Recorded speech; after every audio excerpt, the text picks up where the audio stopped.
Okay, do you think we could restart? Because Yes. Thank you so much.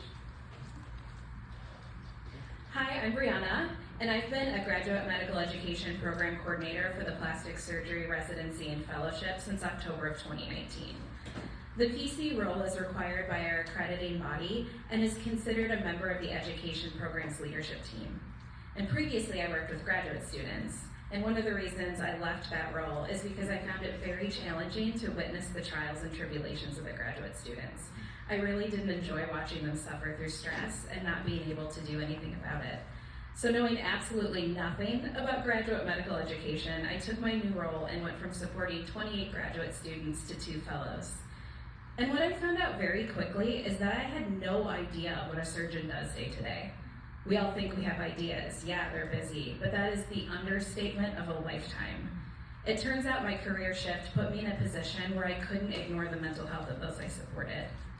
But what does an academic plastic surgeon's life look like? So while they're in clinic in the OR, they're getting pages and texts, emails and phone calls, drop-ins that require them to pivot their focus on a dime, emergencies, extremely stressful and emotionally disturbing cases with 0 time to process the events they're a part of. The dark side of GME is that spending any time in this role, you witness catastrophic tragedy. According to the American Foundation for Suicide Prevention, the suicide rate among male physicians is 1.4 times higher than the general male population and 2.27 times greater than the general female population. 28% of residents experience a major depressive episode during training, with a general population rate of 7 to 8%. This is not something far away, and it's something that has touched everyone's life in GME, and it's clear that there are systemic issues at play.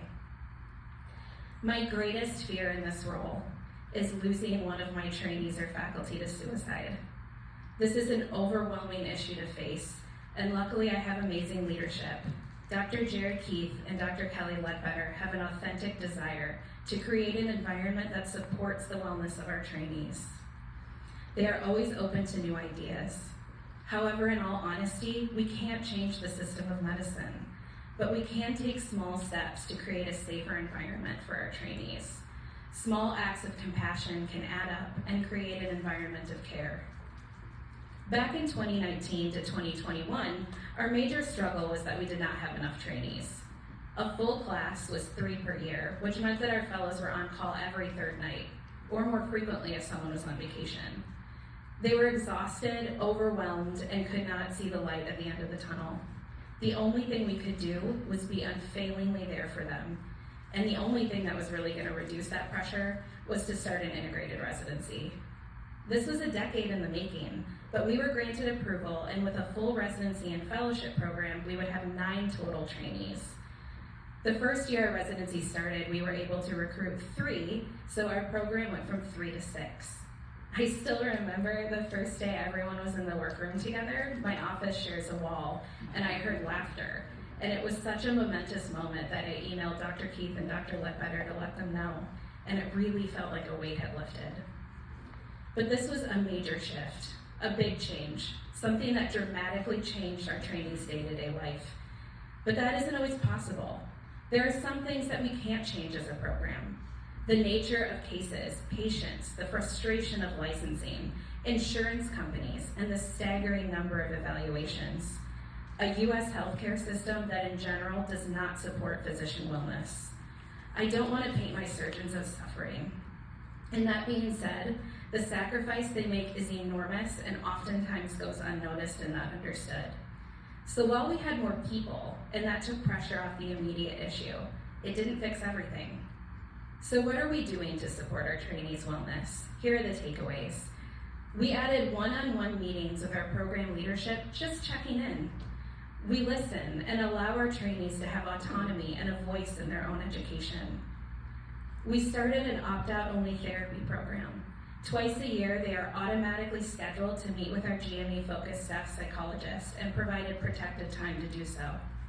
Time is a significant barrier for physicians to engage in self-care. And I'm not talking about massages or getting their nails done. I'm talking about sleep, seeing a dentist, eating, basic human needs. This takes the administrative work out of making an appointment, picking a time, working with the team to plan for their absence, and it makes mental health care more accessible.